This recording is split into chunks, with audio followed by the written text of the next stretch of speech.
Ako si Roger, isang 45 anyos na lalaki na mag-isang nabubuhay dahil matagal nang patay ang aking mga magulang. Habang ang dalawa ko namang kapatid ay may kanya-kanya ng buhay. Sa aming magkakapatid, ako ang naiba ng piniling landas.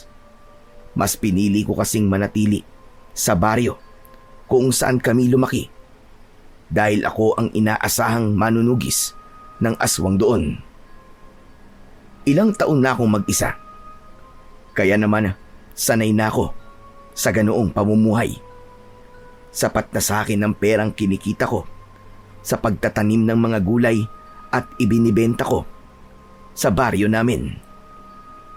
Isang gabi, nakahiga ako at nagpapaantok nang napilitan akong bumangon dahil sa mga katok sa pinto ng aking bahay. Pagbukas ko ng pinto ay sumalubong sa akin si Ernie. Siya ang matalik kong kaibigan. Nakasuot siya ng polo at maong na pantalon. Oh, ikaw pala Ernie. Akala ko kung sino na. Ano naman kailangan mo? At pumunta ka rito ng ganitong oras. Gabing-gabi na. Gabing-gabi na pala para sa'yo ang alas 10 ng gabi Huh, maaga pa pare. Tara, magbihis ka na. May pupuntahan tayo. Ano? At saan naman tayo pupunta? Ano ka ba? Doon, sa bagong bukas na bar sa bayan. Yung Alindog Nightclub. Ang balita ko marami daw magaganda at sexy na dancer doon. Pambihira ka. Puro ka talaga kalukuhan Kilala mo ko, Ernie. Hindi ako mahilig sa mga ganong klase ng lugar. Ayoko nang maingay. Sus! Kaya hindi ka nagkakaroon ng asawa Umiiwas ka sa mga lugar na marami babae. Pare, kailangan mo na maghanap ng babaeng makakasama mo habang buhay. Hindi ka na bumabata ba? Baka mamaya hindi na tumayo yan. Si Raulo. Tsaka, hindi ako takot tumanda na mag-isa. Tsaka kung maghahanap man ako ng mapapangasawa ko, ay hindi sa ganung lugar. Hindi sa minamaliit ko mga babaeng nandun. Pero, iba ang tipo kong babae. Ano ba tipo mo? Yung hindi makabasag pinggan, ganun ba? Yung para bang si Maria Clara? Roger, mas exciting kung ang kukunin mong babae ay yung mga parang aswang, yung wild at magaling manlapa. Ewan ko sa'yo. Saka kung makapag-aya ka parang wala kang asawa. Kung isumbong kaya kita kay kumare tignan natin kung hindi ka manginig sa takot kapag binungangaan ka na ni Aida. Wala naman siya sa bahay Hindi ba sa Maynila siya nagtatrabaho? Saka hanggang tingin lang naman ako sa ibang babae. Ikaw naman no touch at no kiss. Sige na, magbihis ka na. Sayang ang oras Ikaw na lang pare. Ayokong gumastos ng pera sa mga ganyang bagay Ang KJ naman ito. Sige na, ililibre na lang kita. Tapos ipapapultang ko pa yung motor mo. Basta sumama ka lang sa akin. Kailangan ko kasi talaga ng kasama Kasi paniguradong lasing akong uuwi Saka kailangan mo rin maglibang at magsaya paminsan-minsan. Lalo na ngayon nagawa mo ng patayin yung manananggal na sumasalakay dito sa baryo natin. Rewardan mo naman ang sarili mo kahit papano. Ay nako, kulit naman ang taong ito. Sige na nga, sasama na ako sa'yo. Basta, usapan, wala akong gagastusin ni Cinco Pero sigurado ka bang may pera ka? Baka mamaya niloloko mo ko. Aayain ba naman kita kung wala? Bagong sahod ako paldo ko ngayon. Saka nagpadala si Mrs. kahapon kaya may pera talaga ako. Tignan mo tong taong to. Pati pera ng Mrs. mo igagastusin mo sa kalokohan mo. Teka sandali, hintayin mo ako. Magbibihis lang ako. Bilisan mo at baka mamaya maubusan tayo ng table doon. Nagtungo ako sa aking kwarto. Hindi na ako naligo ng mga sandaling yon dahil naligo naman na ako kanina bago humiga. Nagpalit ako ng maayos na damit at nagsuot ako ng sombrero. Nang lumabas na ako ay sandali kong pinainit ang aking lumang motor at saka kami umalis ni Ernie. Gamit yon. Bata pa lang ay magkaibigan na talaga kami ni Ernie. Kumbaga ay sanggang dikit. Kahit magkaiba kami ng ugali, ay nagiging magkasundo pa rin kaming dalawa. Ako kasi, yung tahimik, habang si Ernie naman, yung maingay at maraming kalokohan sa katawan. Totoo nga siguro yung kasabihan na mas nagkakasundo ang dalawang tao kung magkaiba sila ng ugali. Habang nagmamaneho ako ng motor, ay itinuro sa akin ni Ernie ang daan papunta sa sinasabi niyang bar. Makalipas ang ilang minuto, ay huminto na kami sa tapat ng Alindog nightclub. Sa labas ay may ilang mga babaeng nakasuot ng sexy na damit at may makapal na makeup. Pagbaba namin ng motor, ay agad kaming tinignan ng mga babaeng yon. Pero iwas ako ng iwas ng tingin sa kanila. Sa pagpasok namin sa nasabing bar, ay sumalubong sa amin ang napakalakas na tugtog sa loob nun. Tanging disco lights lang ang ilaw sa loob ng bar. Nakakuha naman kami kagad ng bakanting lamesa na malapit sa harapan ng mababang entablado. Isang waiter ang agad na lumapit sa amin para kunin ang aming order. Umorder si Ernie ng isang crispy pata at isang bucket ng beer. Ayos to pwesto natin, pare. Kitang-kita natin dito mga magsasayaw mamaya. Hayop na to. Ikaw pagdating talaga sa mga babae, napakalinaw ng mata mo. Pero uubusin lang natin tong beer na in-order mo, ha? Tapos uuwi na tayo. Sige, pero depende pa rin sa mga mangyayari. Nako, subukan mo lang na may gawing kababalagan at isusumbong talaga kita sa asawa mo, maniwala ka sa akin. Ito naman hindi na mabiro. Saka, loyal ako sa kumari mo, no? Nandito lang naman tayo para magpalipas ng oras at mag-relax-relax kahit papano. Hoy, kilala kita. Iba ka magpalipas ng oras. Talagang gusto mong manood ng mga babaeng nagsasayaw, ha? Natawa na lang si Ernie sa sinabi ko. Maya-maya ay dumating na ang order namin, kaya nakapagsimula na kaming mag-inom. Kahit papano ay sanay naman akong uminom ng alak dahil si Ernie ang nag-impluwensya sa akin ng ganong gawain.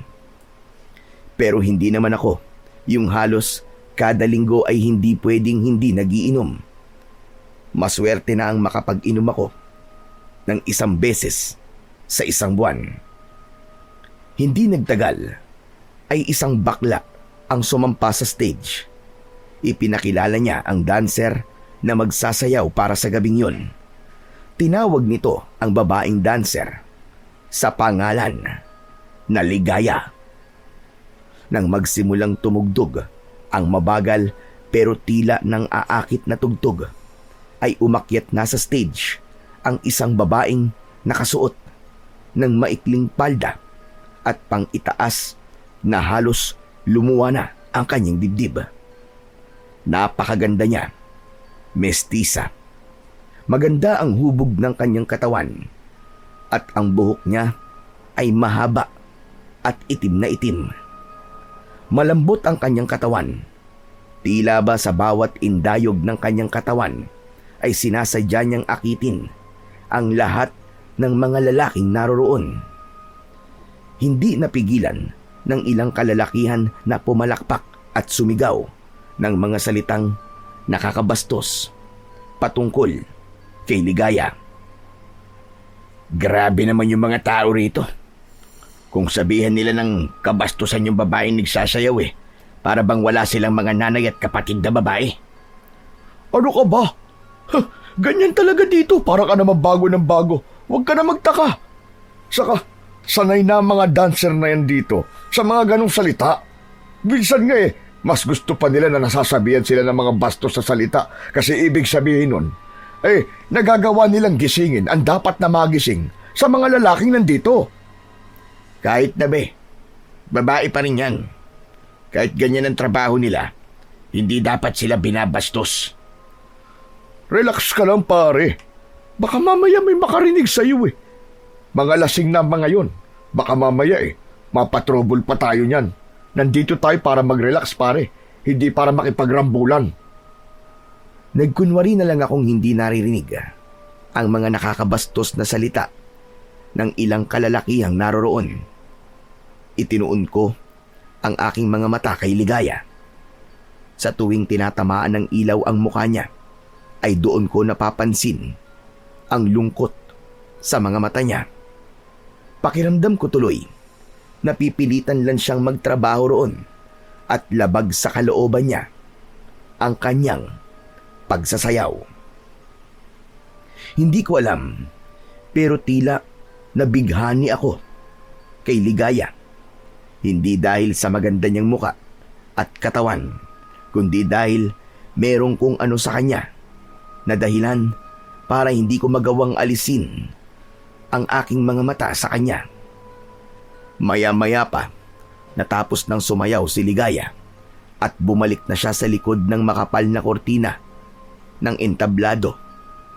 Pakiramdam ko ay gusto kong tumayo para sundan siya, pero pinigilan ko na lang ang aking sarili.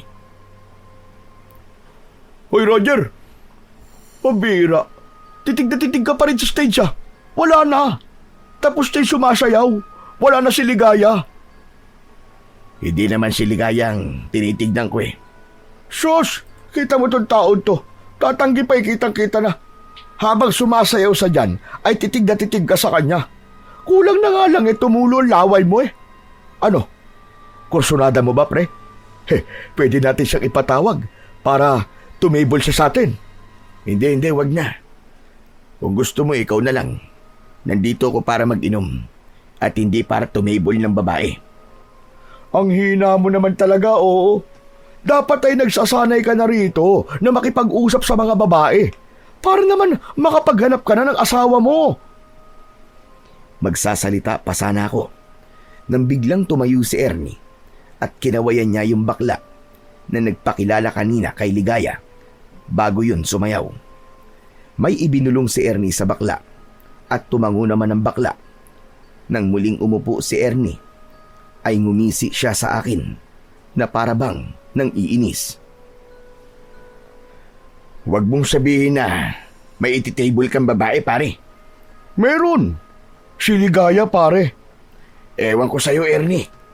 Kung makagastos ka ngayong gabi, para kang tumama sa loto ah. Minsan lang naman to eh. Kaya dapat sulitin na natin. O di ba? Makalipas ang ilang sandali, ay dumating na sa lamesa namin si Ligaya. Mas maganda siya sa malapitan at napakabango ng gamit niyang pabango. Pinaupo siya ni Ernie sa bakanting upuan na nasa gitna naming dalawa. Nagpakilala si Ernie kay Ligaya at sunod niya akong ipinakilala. Nang maghawak ang mga kamay namin ni Ligaya, ay sandali akong natulala nang magtama ang aming mga mata. Nahihiya akong napayuko. O pare, ikaw na muna ang bahala kay Ligaya ha. Magbabanyo lang ako. Hoy pare, wag mo akong iwanan dito. Sasama ako sa'yo. Wag na, dito ka na lang. Ligaya, ikaw na ang bahala dito sa kaibigan ko ha. Virgin pa yan. Mas lalo tuloy akong napahiya sa sinabing yun ni Ernie. Nang umalis na siya para magpunta sa banyo, ay hindi ko tinitignan si Ligaya. Panay lang ang lagok ko ng beer na nasa bote. Nang sinulyapan ko si Ligaya, ay nalaman ko na seryoso siyang nakatingin sa akin. Teka lang, hindi mo ba ako kakausapin? Sayang naman ang ibinayad niyo sa akin. Tumatakbo ang oras ko dito. Ano kasi? Si Ernie kasi ang nag-table sa'yo eh. Hindi naman ako. Ang sabi sa akin, ay ikaw daw ang nag-table sa akin. Roger ang pangalan mo, di ba? Ganun ba? Pambihira oh. Si Ernie talaga. Mukhang hindi ka sanay makipag-usap sa mga babae, no? Mukhang hindi pala joke ang sinabi ng kaibigan mo na virgin ka pa. Virgin ka pa nga siguro, no? Hindi no. Hindi din talaga ako sanay sa ganitong lugar. Napalunok ako nang umusog si Ligaya. Palapit sa akin. Bumilis ang tibok ng puso ko. Lalo na nang bahagya niyang inilapit ang mukha niya sa mukha ko. Tapos na ang oras nyo. Ano? Tapos na ang oras nyo. Lilipat na ako sa ibang table. Ganun ba? O sige. Tinapik-tapik ni Ligaya ang pisngi ko at saka siya matipid na ngumiti. Napatulala ako sa ginawa niyang yon. Tumayo na siya at wala na akong nagawa kundi ang sundan siya ng tingin hanggang sa pumwesto na siya sa table ng ibang customer. Napapitlag ako nang biglang umupo si Ernie sa upuan niya. Lumingali nga siya na para bang merong hinahanap. Oh! Nasa si Ligaya? Wala na. Lumipat na ng ibang table. Ang sabi niya tapos na raw ang oras niya na binayaran natin sa kanya. Pambira, ang bilis naman nun. Pero kumusta pare? Ano na pag-usapan nyo? Naka-first move ka ba? Bakit naman ako magpe-first move? Ano? Ang ibig mo sabihin wala kang ginawa? Ni hindi mo man lang nahalikan? Bakit ko naman siya halikan? Hindi ko naman siya nobya. Pare naman, kasama yun sa trabaho nila. Kaya nga, tinagalan ko sa banyo para magkaroon kayo ng oras na kayong dalawa lang. Pambira ka, oo. Halata namang may gusto ka sa kanya Kaya ako nga ginawa yun. Ako na nga nagparaya Hindi mo pa ginalingan. Ay, nakong lalaking ito, oo. Hindi ako sumama sa iyo rito para makipagharutan sa mga babae. Ay, ambot sa iyo, Roger. May itsura ka naman. Hindi ka naman pangit. Pero ang torpe-torpe mo. Siguro nga kailangan ko nang tanggapin. Natatanda kang binata, pare. Hayaan mo. At kami na lang ng asawa ko ang mag-aalaga sa'yo kapag uugod-ugod ka na. Walang masama kung tatanda akong binata. Kung yun ang kapalaran ko, ay tatanggapin ko yun. Ipinakita ko kay Ernie na wala akong pakialam kay Ligaya. Pero kapag may pagkakataon, ay sinusulyapan ko si Ligaya na masayang nakikipagkwentuhan sa mga lalaking customer. Hanggang sa biglang tumingin si Ligaya sa akin at agad kong inalis ang tingin ko sa kanya. Kinabahan ako dahil baka isipin niya na interesado ako sa kanya kasi nakatitig ako sa kanya. Kahit ang totoo ay napukaw naman talaga ni Ligaya ang interes ko. Marami na akong nakilalang babae. May iba na hayagang nagpapakita ng pagkagusto sa akin. Pero hindi ko pinapansin. Pero ibang-iba si Ligaya. Siya lang ang tanging babae na nagawang pabilisin ang tibok ng puso ko. Halos alauna na ng madaling araw nang magdesisyon kaming umuwi ni Ernie. 3 bote ng beer lamang ang ininom ko kasi hindi ako pwedeng magpakalasing ng gusto dahil nagmamaneho pa ako.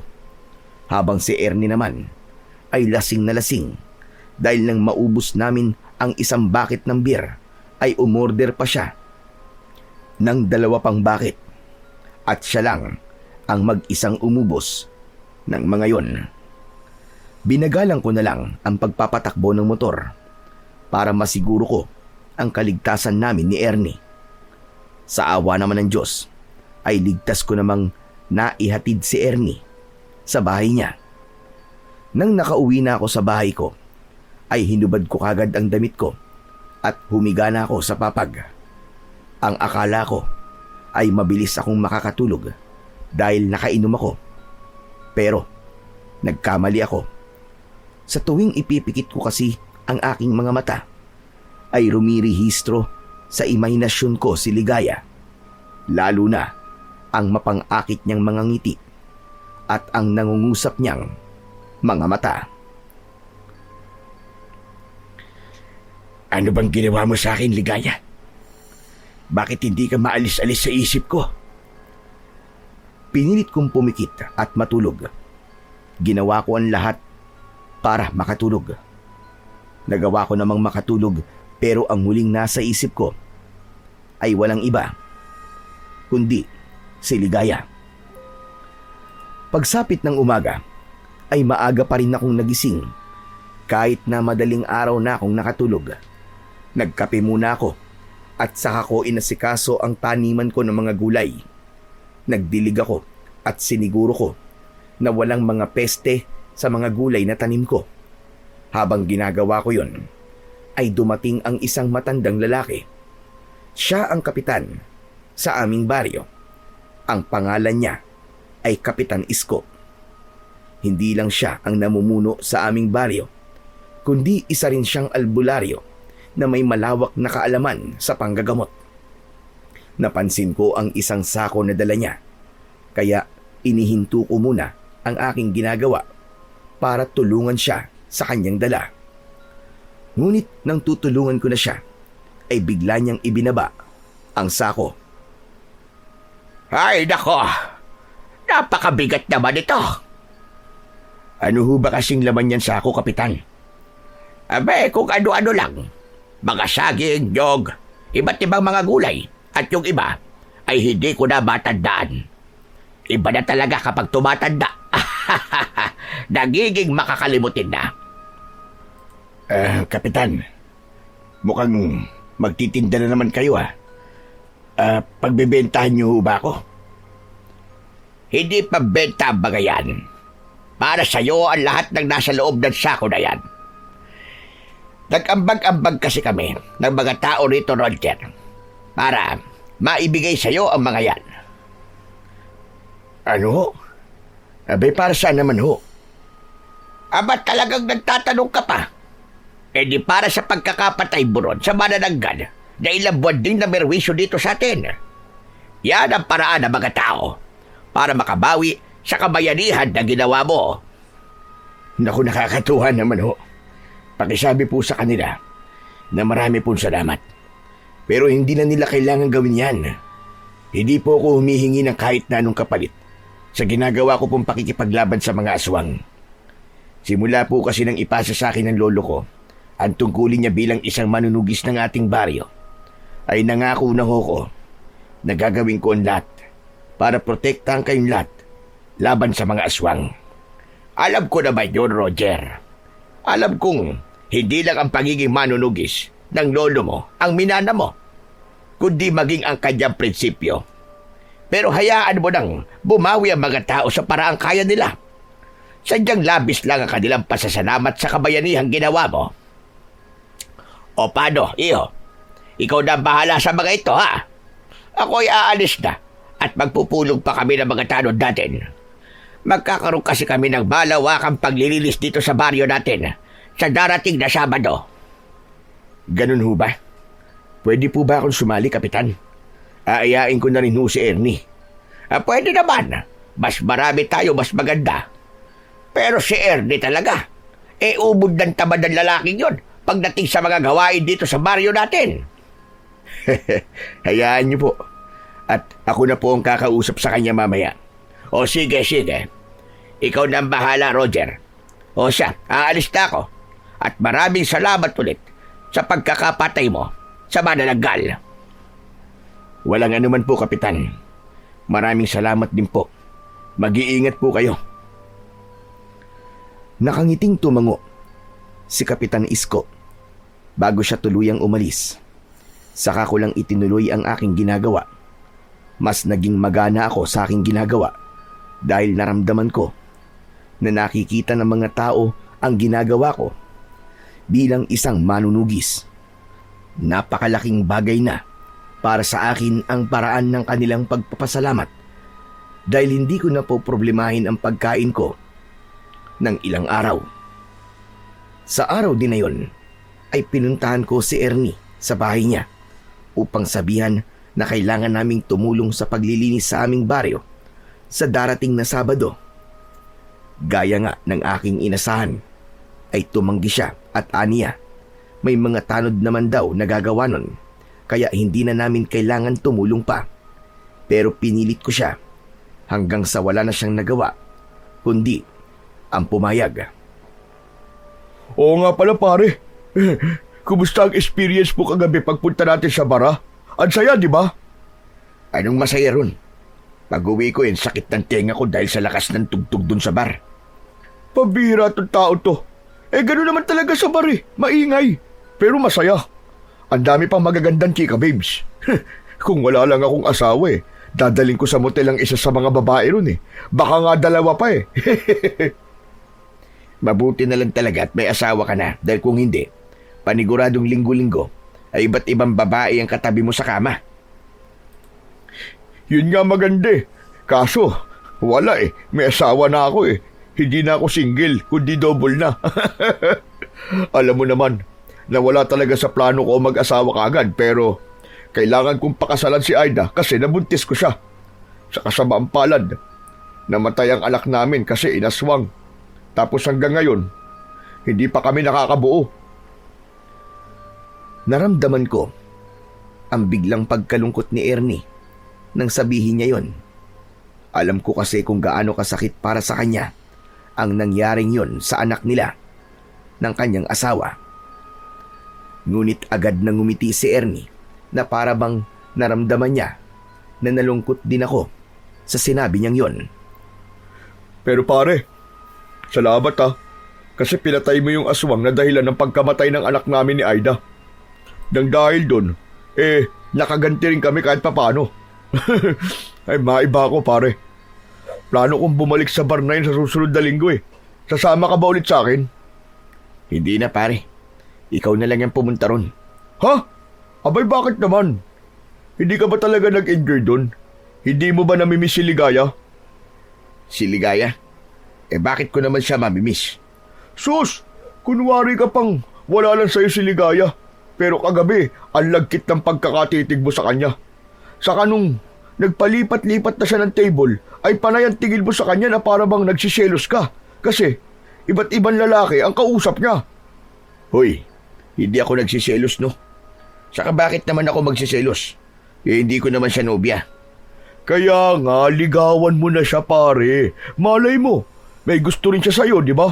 Isipin mo pare eto.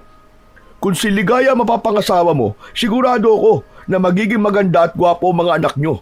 Mestiza at maganda si Ligaya. Ikaw naman, masasabi ko naman na hindi ka naman pangit. Malakas nga ang dating mo sa mga babae, di ba? Hindi ba ang sabi ko, kung magkakaroon ako ng asawa, ay hindi yung nagtatrabaho sa bar. Alam mo naman ang mga tao rito sa atin kapag nalaman nila na sa ganun nagtatrabaho ang isang babae, ay iba na kagad ang tingin nila. Ayoko yung mapapangasawa ko huhusga ng mga tao kasi paniguradong mapapaaway lang ako. Hindi mo na dapat iniisip ang sasabihin ng ibang tao Basta kung masaya ka, wala na silang pakialam doon. Saka, kung palagi mong iisipin na sasabihin ng mga tao, ay hindi ka magiging masaya pare, maniwala ka sa akin. Bigla ka namang naging malalim magsalita ngayon Iba ka talaga paring Ernie. Basta, babalik ako sa bar na yun at hindi pwedeng hindi ka kasama, okay? Bahala ka sa buhay mo pare. Basta hindi na ako sasama. Maghanap ka na lang ng ibang maisasama mo na parehas ng trip mo sa buhay. Matapos yun, ay nagpaalam na ako kay Ernie. Habang naglalakad ako, ay tila nawala ako sa aking sarili nang bigla kong maalala si Ligaya. Ang totoo, ay gusto ko ulit siyang makita. Pakiramdam ko kasi, ay nagkaroon kagad ako ng espesyal na pagtingin sa kanya sa unang beses na nakita ko siya. Pero alam ko na kailangan kong pigilin ang aking sarili dahil sigurado ko na mas lalo akong mahuhulog sa kanya kapag mas naging madalas ang pagkikita naming dalawa. Sa mga sumunod na araw ay ginawa ko ang lahat para maging abala. Sa tuwing wala kasi akong ginagawa ay hindi pwedeng hindi papasok sa isip ko si Ligaya. Minsan nga, kahit may ginagawa ko, ay bigla na lamang sisingit sa utak ko ang maganda niyang muka. Bago naman ako matulog, hindi pwedeng hindi ako mag-iimahinasyon kung ano kami kapag naging magkasintahan o mag-asawa na kaming dalawa. Nang dahil sa nangyayaring yun, ay napagtanto ko na walang silbi na pigilan ko ang nararamdaman ko para kay Ligaya dahil mas lalo yung nagkukumawala. Hanggang isang gabi, bigla akong bumangon at nagbihis. Hindi ko na kasi kayang pahirapan pa ang sarili ko. Alam ko na ang makakapagpatahimik lang sa akin ay ang makita ko at makausap si Ligaya. Gamit ang aking motor ay mag-isa akong nagtungo sa bar kung saan siya nagtatrabaho. Hindi ko na isinama si Ernie dahil ayokong alaskahin niya ako kasi kinain ko ang aking sinabi na hindi na ako babalik sa bar na yon. Pagdating ko sa bar ay pumuesto ko malapit sa entablado. Hindi nagtagal ay sumayaw na si Ligaya sa harapan ng lahat. Nang makita niya ako ay tila nang aakit niya akong tinignan.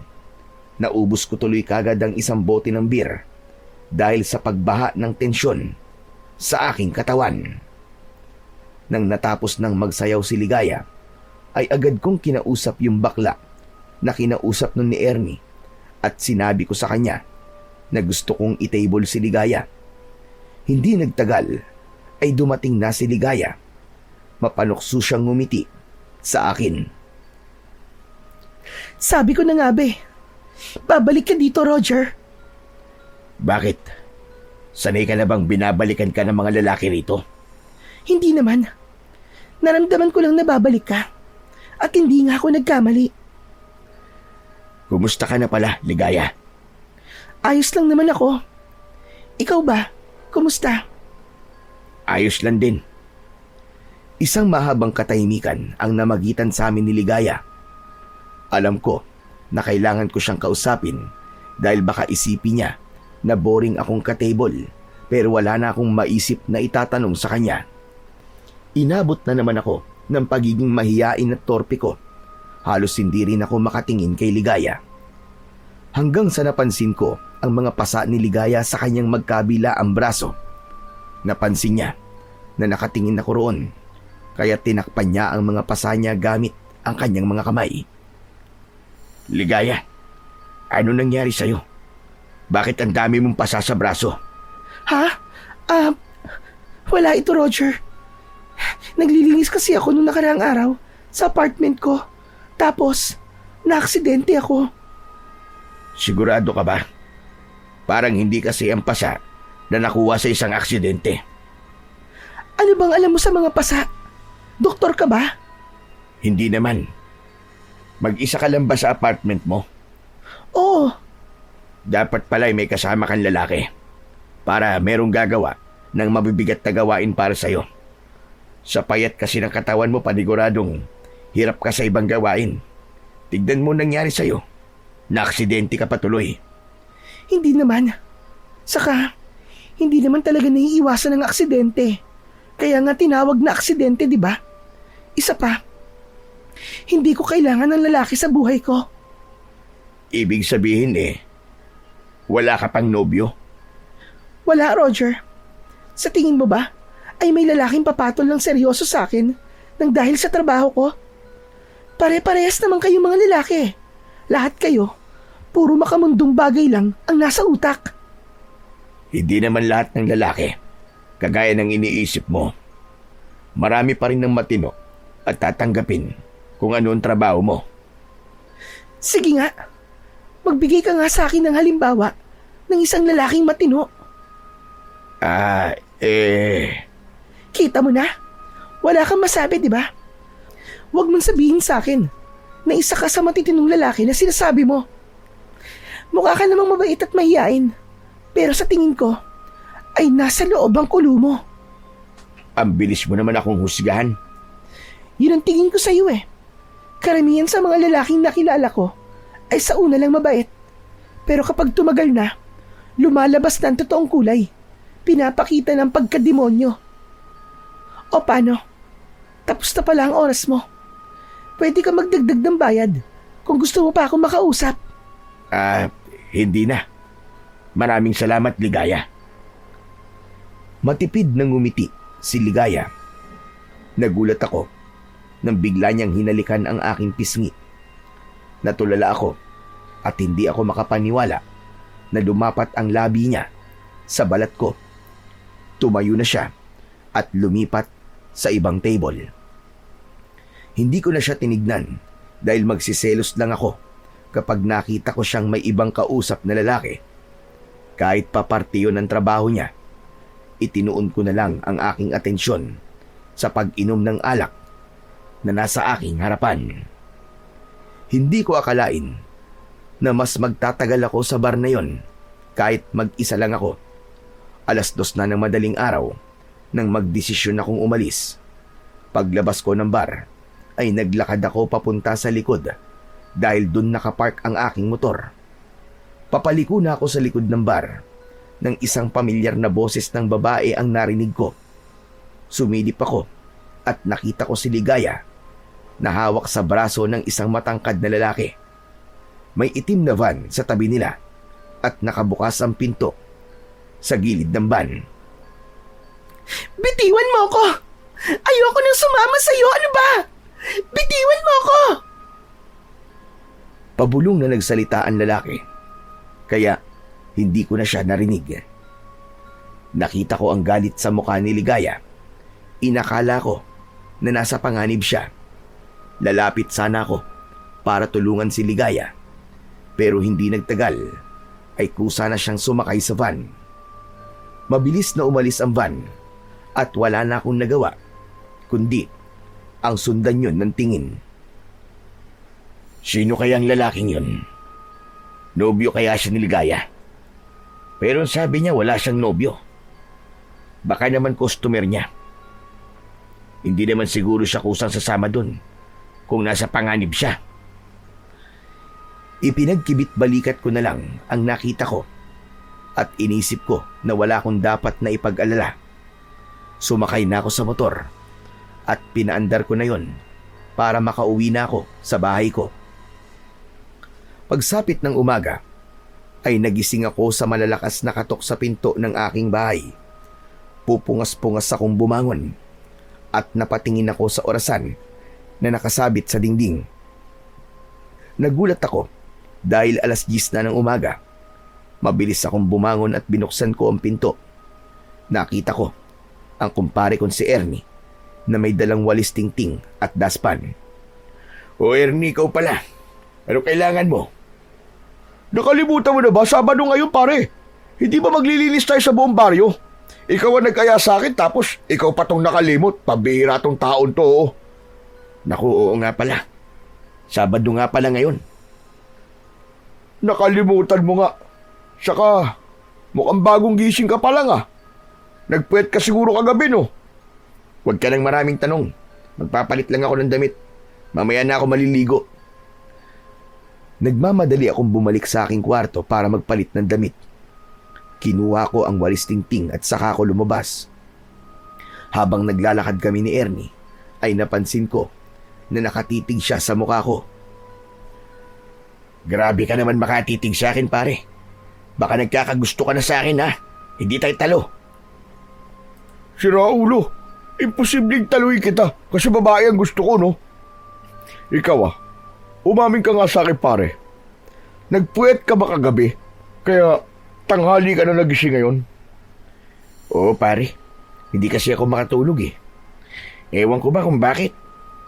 Hindi ka makatulog o lumabas ka at may pinuntahan ka? Sige nga. At saan naman ako pupunta? Sa bar. Sa Alindog Nightclub. Nakakatawa ka. Ano naman gagawin ko ron? Saka hindi ba sabi ko, ay hindi na ako babalik sa lugar na yun. Wala akong magandang dahilan para bumalik pa roon. Sigurado ka ba? Kaya mo ba sabihin na hindi ka nagsisinungaling, ha? At bakit naman ako magsisinungaling? Saka, kung makapagtanong ka naman para kitang nobya na naghihinala sa akin, ha? paano may papaliwanag yung lipstick na nasa kaliwang pisngi mo? Sige nga. Nanlamig ako sa sinabing yun ni Ernie. Pinunasan ko ang aking pisngi gamit ang palad ko. Pagtingin ko sa aking palad ay meron dong kulay pulang marka na halatangang mula sa lipstick. Doon ko naalala ang ginawang paghalik ni Ligaya sa akin nung nasa bar ako. Ay, wala to. Huwag mong pansinin to. Anong wala? Lipstick nga yan eh. Sino ba kasi naglalagay ng lipstick ha? Hindi ba mga babae? Saka bakit ka nagkaroon ng lipstick dyan sa pisngi mo? Ibig sabihin, merong babaeng humalik sa'yo. Saan ba may mga babaeng pwedeng humalik sa'yo? Di sa Alindog Nightclub. Pwede bang huwag kang maingay at malapit na tayo kay na Kapitan? Nakakahiya kapag narinig ka nila. Ano namang nakakahiya dun? Lalaki ka naman, kaya normal lang na magpunta ka sa ganun lugar. Umaming ka na kasi. Nagpunta ka sa bar kagabi, no? Oo na, nagpunta na ako. Kaya pwede bang itiko mo yung bibig mo? Sus! Pasabi-sabi ka pang ayaw mong pumunta ron tapos pupunta ka pala ron ng ikaw lang mag-isa. Sinong humalik sa pisngi mo, pare? Magkwento ka naman sa akin, no? Wala. Pangit mo naman kausap, pare. Inamin mo na nga nagpunta ka sa bar kagabi, kaya dapat ikwento mo na sa akin ng lahat. Huwag ka nang pabitin. Sino nga? Alam ko na. Si Ligaya ba? Ay, nako, kulit. Oo, pare. Si Ligaya. Anak ng, ang lakas mo pala, pare, grabe. Biruin mo, hinalikan ka niya sa pisngi. Pero, sa pisngi lang ba? Nagtaka ko nang biglang itinaas ni Ernie ang damit ko at tinignan niya ang katawan ko. Nainis ako sa ginawa niya, kaya bahagya ko siyang itinulak. Hoy, ano ba? Ano bang ginagawa mo? Chinecheck ko lang kung meron kang kiss mark. Baka kasi hindi lang halik sa pisngi ang ginawa sa'yo ng babaeng yun eh. Baka mamaya nag-check-in din kayo eh. Hoy, walang ganun ano? Nagpunta lang ako ron kasi gusto ko ng kausap. Sus! Tama na ang palusot mo, pare. Alam ko naman, kaya ka pumunta ron ay dahil namimiss mo si Ligaya. Pero pare, wala kang dapat na ikahiya sa akin kung pumunta ka man sa bar para lang makita si Ligaya. Binata ka at walang sabit. Ang saya ko nga kasi sa wakas ay nagkaroon ka na ng interes sa isang babae. Sa totoo lang, pare, alam mo, hindi ko rin maintindihan ang sarili ko eh. Simula kasi nang nakilala ko si Ligaya, ay hindi na siya maalis-alis sa isip ko. Hanggang sa kagabi, ay nagdesisyon na akong bumalik doon sa bar para lang makita at makausap siya. Ano naramdaman mo, pare, nung nakausap mo na siya? Siyempre, masaya. Kaya lang, hindi ko nasabi yung mga gusto kong sabihin sa kanya. Kasi, naunahan ako ng hiya eh. Ano ba kasi gusto mo sabihin sa kanya? Gaya ng may gusto ko sa kanya. Ayan na nga, ayan na nga. Ay, Diyos ko! Nai-inlove na nga, kumpare ko. Salamat sa Panginoon dahil dumating na ang babaeng magpapaibig sa'yo. Normal lang yan na mahiya ka. Pero kailangan mong labanan yan, pare. Tandaan mo, napakagandang babae ni Ligaya, pare. At hindi imposible na ikaw lang ang lalaking nagkakagusto sa kanya. Kaya dapat ay magpakitang gilas ka sa kanya. Hayaan mo, pare. Sa susunod na linggo ay pupunta tayo ron. Kailangan kasama mo ako, ha? Para naman matulungan kita. Bibigyan kita ng mga diskarteng malupit. Sa kabila ng mga sinabing yun ni Ernie, ay hindi pa rin nadagdagan ang lakas ng loob ko na ipaalam kay Ligaya ang nararamdaman ko para sa kanya. Alam ko kasi na walang tiwala si Ligaya sa mga lalaki at may posibilidad din na nobyo niya yung lalaki na nakita kong kasama niya sa likod ng bar. Pwede naman kasi na sinasabi niya lang na wala siyang boyfriend dahil baka mawalan sa kanya ng gana ang mga customer niya sa bar kapag nalamang meron na pala siyang nobyo. Hindi nagtagal ay nakarating na kami ni Ernie sa plaza kung saan naroon sina Kapitan Isko at ang mga tanod. Matapos sabihin ni Kapitan Isko ang mga dapat naming gawin, ay nagsimula na kami maglinis sa aming baryo. Pero kahit abala ko sa aking ginagawa, ay hindi pa rin nawala sa isipan ko si Ligaya. Kung pwede ko nga lang siyang makita ng oras na yon, ay ginawa ko na.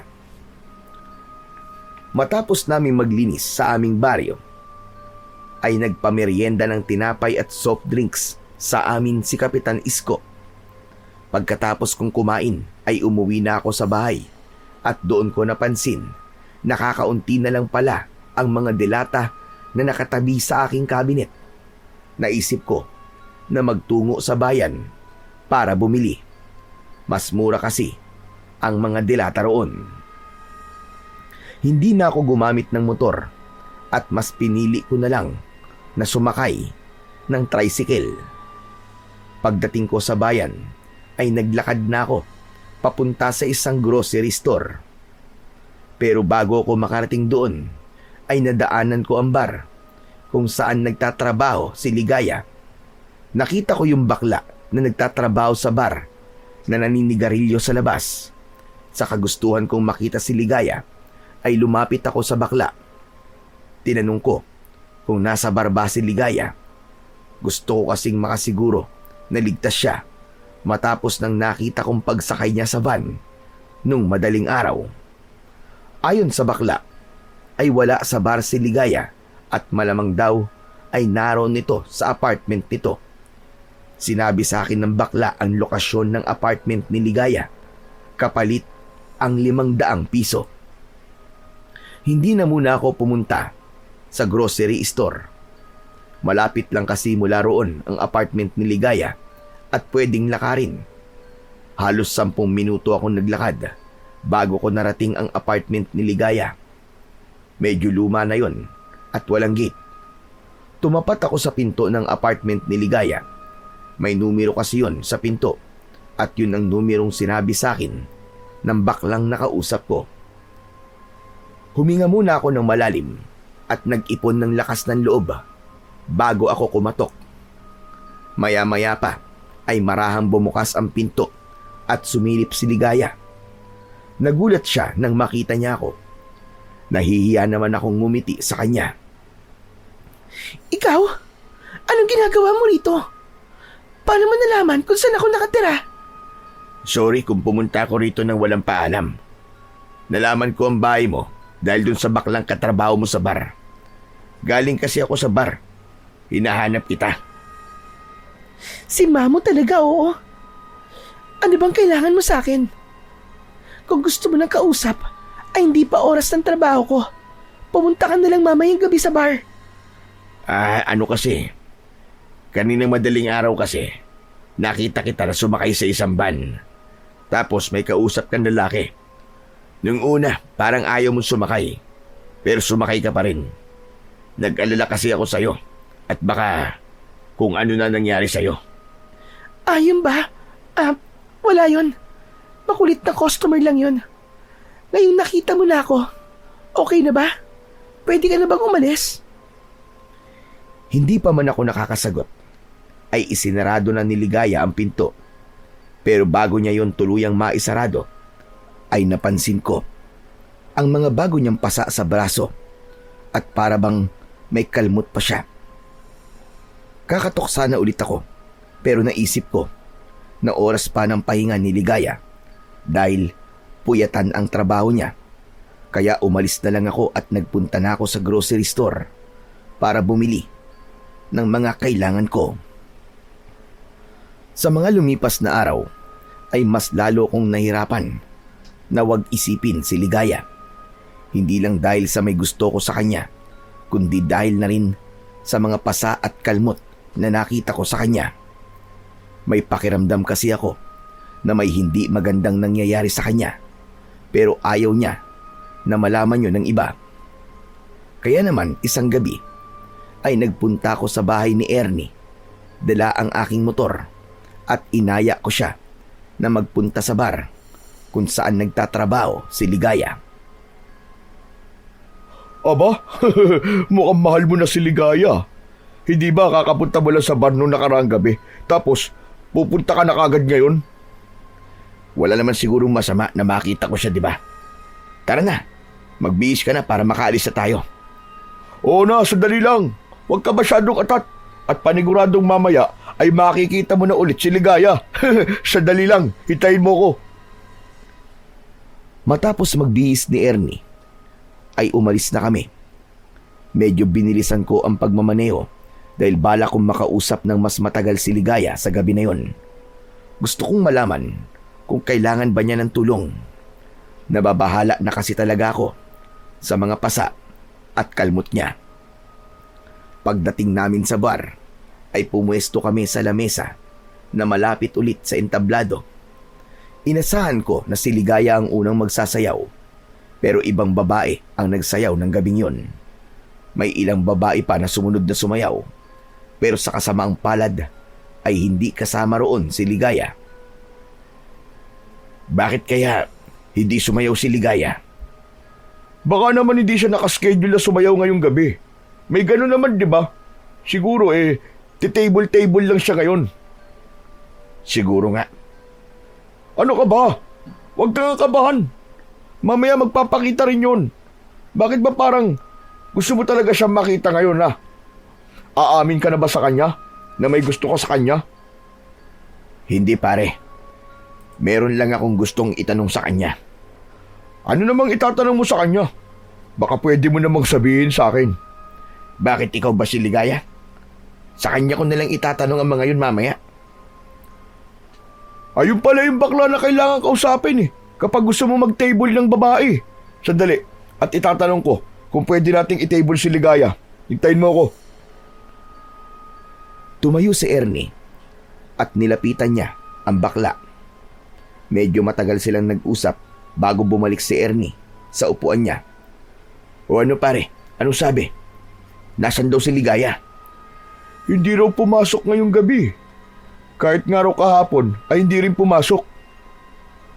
Hindi kaya may sakit si Ligaya? Ang sabi sa akin ay hindi raw nagsabi si Ligaya kung bakit hindi siya papasok.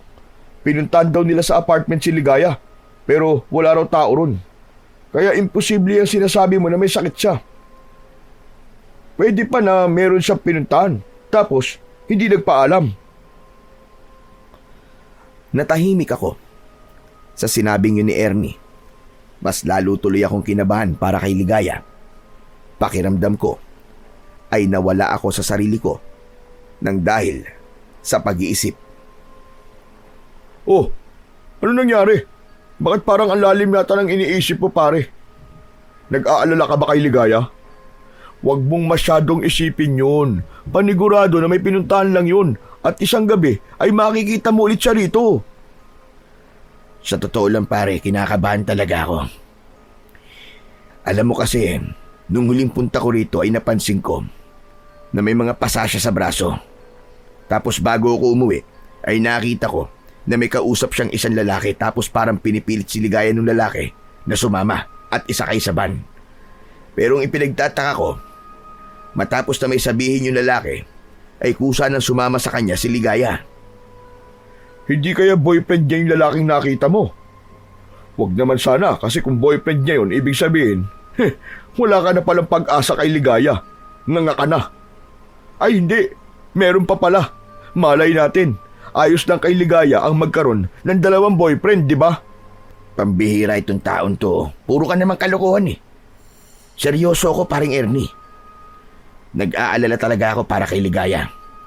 Baka kasi kung ano na nangyayari sa kanya na hindi maganda tapos natatakot lang siyang sabihin sa iba. Ay nako, in love na in love ka na nga pare. Congrats! Pero wag mo munang isipin si Ligaya. Sulitin na lang natin ang pagpunta natin dito. Mag-inom na lang tayo na mag-inom. Magpakalasing tayo. Wala na akong nagawa kundi ang uminom ng beer. Yun na lang kasi ang pwede kong gawin kaysa isipin ko kung nasaan si Ligaya tapos wala rin naman akong makukuwang kasagutan. Nang sumunod na araw ay nagpunta ako sa apartment ni Ligaya. Umasa ako na naroon na siya pero nabigo ako Dahil nang kumatok ako sa apartment niya, ay walang nagbukas ng pinto hanggang sa lumabas ang kapitbahay ni Ligaya at sinabi na ilang araw nang hindi umuuwi roon si Ligaya. Kinagabihan ay bumalik ako sa bar pero hindi pa rin pumapasok si Ligaya. Kinabukasan, inabala ko ang sarili ko sa mga pananim ko. Doon ko itinuon ang aking atensyon at oras para hindi ko masyadong iniisip si Ligaya. Hanggang sa humahangos na dumating si Ernie. Kinabahan ako kasi baka sa mukha niya ang pagkabahala. Pare! May natagpuan daw na patay na babae sa kabilang baryo. Nasa Talahiban daw. Ano? Sino daw yung babae na yun? Hindi nga raw nila kilala eh. Mukhang hindi raw taga ron eh. Pare, hindi ba matagal nang nawawala si Ligaya? Ayoko mag-isip ng hindi maganda pare ah. Pero sa tingin ko ay dapat natin makita yung patay na yun para malaman natin kung si Ligaya yun o hindi. Nilukob ako ng matinding kaba at takot sa sinabing yun ni Ernie. Hindi na ako nagdalawang isip pa na pumunta sa kabilang baryo. Sumakay kami ni Ernie sa motor ko para mas maging mabilis ang pagpunta namin doon. Pagdating namin sa kabilang baryo ay pinuntahan namin ang Talahiban kung saan naroon ang bangkay ng isang babae. Wala pa ring mga pulis, kaya nagkukumpulan pa rin ang mga tao. Sumingit kami ni Ernie sa mga tao hanggang sa napunta na kami sa unahan. Tumambad sa amin ang isang bangkay ng babae na nakatihaya sa Talahiban. Puno ng pasa at kalmot ang buo niyang katawan. Wala rin siyang saplot. Malinaw na pinahirapan at pinagsamantalahan ang babae bago yun namatay. Hindi na kami nagtagal doon ni Ernie dahil hindi na namin kinaya ang aming nakikita. May mangilan-ngilan na akong nakitang bangkay dahil sa mga naging biktima ng aswang sa aming baryo. Pero kakaiba ang kabrutalan sa pagpatay sa babaeng yun. Tumayo muna kami ni Ernie sa tabi ng aking motor. Mabuti na lang at hindi si Ligaya yung babaeng yun pare. Kaya nga eh. Pero nakakalungkot pa rin na may pinatay sa ganoong paraan. Sino kayang pumatay dun sa babae no? Saka sa itsura nun. Parang pinagsamantalahan siya eh. Talagang pinagsamantalahan siya. Pero malinaw na aswang ang pumatay sa kanya base sa mga kalmot niya sa katawan. Aswang? Ang ibig mo sabihin pare, may aswang na naman? Hindi ko alam kung dito nga sa lugar na ito may aswang. Pero sabi mo, hindi taga rito yung babaeng pinatay, di ba? Kaya maaaring sa ibang lugar siya pinatay. Tapos, dito lang itinapon ang kanyang bangkay. Kung ganun, kailangan natin mag-ingat. Kailangan natin kausapin si Kapitan Isko tungkol dito para masabihan niya ang mga tao sa atin. Para makapag-ingat na rin sila. Magandang ideya yan pare. Mas mabuti na mabigyan kagad ng babala ang mga tao at huwag na nating hintayin na merong maging biktima ang aswang. Halika na, bumalik na tayo at dumaan muna tayo kay Kapitan Isko. Sumakay na kami ni Ernie sa aking motor. Gaya na napag-usapan namin, ay kinausap muna namin si Kapitan Isko para sabihin ang tungkol sa bangkay ng babae na natagpuan sa kabilang baryo. Sinabi ko rin sa kanya ang hinala ko na aswang ang pumatay sa babae kaya kailangan masabihan ng lahat ng tao sa aming baryo na mag-iingat. Mabilis na kumilos si Kapitan Isko. Pinatawag niya ang lahat ng tao sa aming baryo at doon niya sinabi ang lahat ng mga sinabi namin sa kanya ni Ernie. Hindi pa rin nawala ang pag-aalala ko para kay Ligaya. Hanggat hindi ko nasisigurong ligtas siya, ay alam ko na hindi mawawala ang ganung pakiramdam ko. Kaya dumaan muna ako sa maliit naming simbahan at nagdasal ako na sana ay nasa maayos na lagay si Ligaya at sana ay magkita na kaming muli. Isang gabi, nagtungo kami ni Ernie sa bar kung saan nagtatrabaho si Ligaya Hinintay namin siyang sumampa sa entablado para magsayaw. Pakiramdam ko ay nabunutan ako ng tinik nang makita naming sumayaw si Ligaya sa aming harapan. Yun nga lang, kapansin-pansin na mas balot siya ngayon kaysa sa mga dati niyang suot sa tuwing nagsasayaw siya. May manipis na kulay itim na tela na nakatakip sa kanyang mga braso. Nang matapos na ang pagsasayaw ni Ligaya, ay hindi mawala ang ngiti sa aking labi. O ano pare, siguro naman, hindi ka na mag-aalala kay Ligaya. Nakita mo na siya sumasayaw eh. Kaya nga pare, nakahinga ako ng maluwag. Akala ko kasi ay kung ano na nangyari sa kanya. Kasi ilang araw ding walang nakakaalam kung nasan siya. Ang mabuti pa, kausapin mo na yung baklang nagtatrabaho rito para matable na natin si Ligaya. Sigurado ko na gusto mo na siyang makausap kasi miss na miss mo na siya. Loko ka talaga. Pero sige, ikaw na nga yung kumausap doon sa bakla. Tumayo na si Ernie at nilapitan niya ang bakla na kailangang kausapin kapag may gustong mag-table ng babae. Makalipas ang ilang sandali, ay bumalik na si Ernie sa upuan niya. Malas pare. Oh, bakit malas? Ang sabi kasi sa akin, may mga nauna nang nag-table kay Ligaya. Tapos mamayang 12:00 ng hating gabi ay may customer na magte-take out kay Ligaya. Ano ka mo? Magti-take out? Paano magti-take out? Yung bang ilalabas si Ligaya. Tapos, alam mo na. Pakiramdam ko ay may kung anong kumirot sa dibdib ko sa sinabing yun ni Ernie. Nasaktan ako na may ibang lalaking makakasama si Ligaya kahit alam kong parte yun ng kanyang trabaho. Maya-maya ay nakita ko na si Ligaya na nakatable sa ibang mga customer. Hindi ko inalis ang tingin ko sa kanya.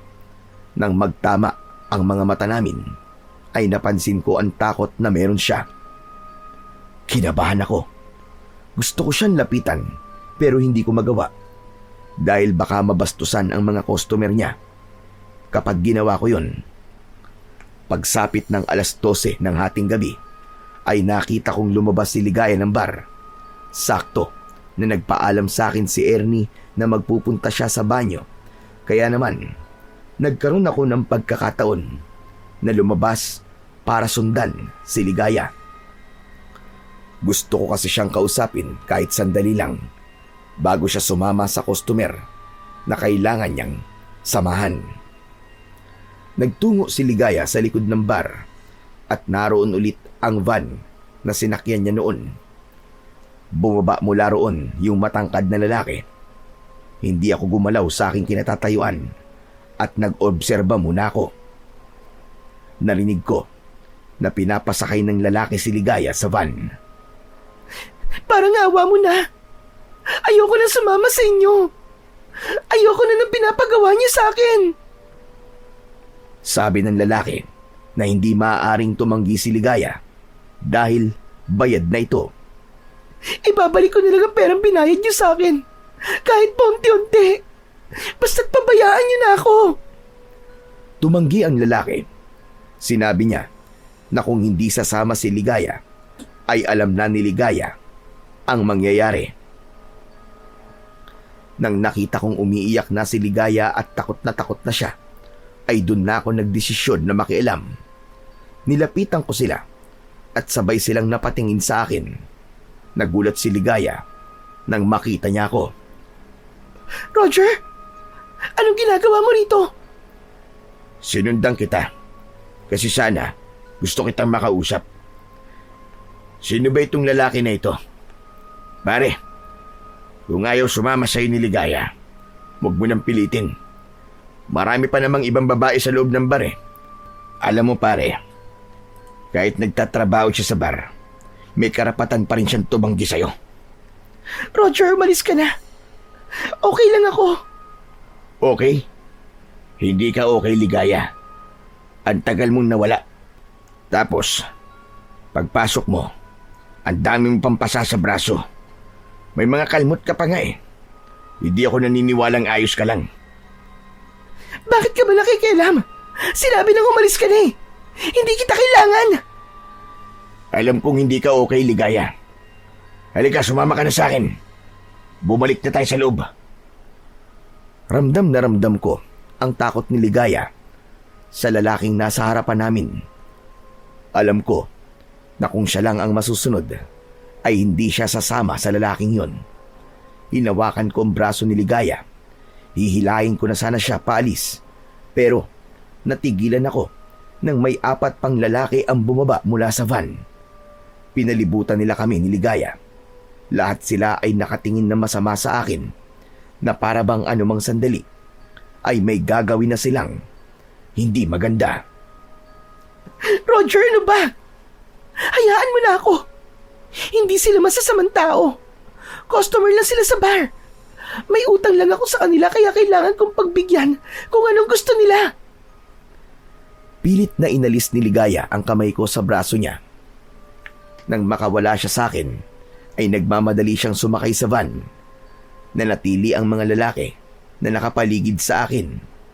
Inihanda ko ang aking sarili kung sakaling may hindi sila magandang gagawin sa akin.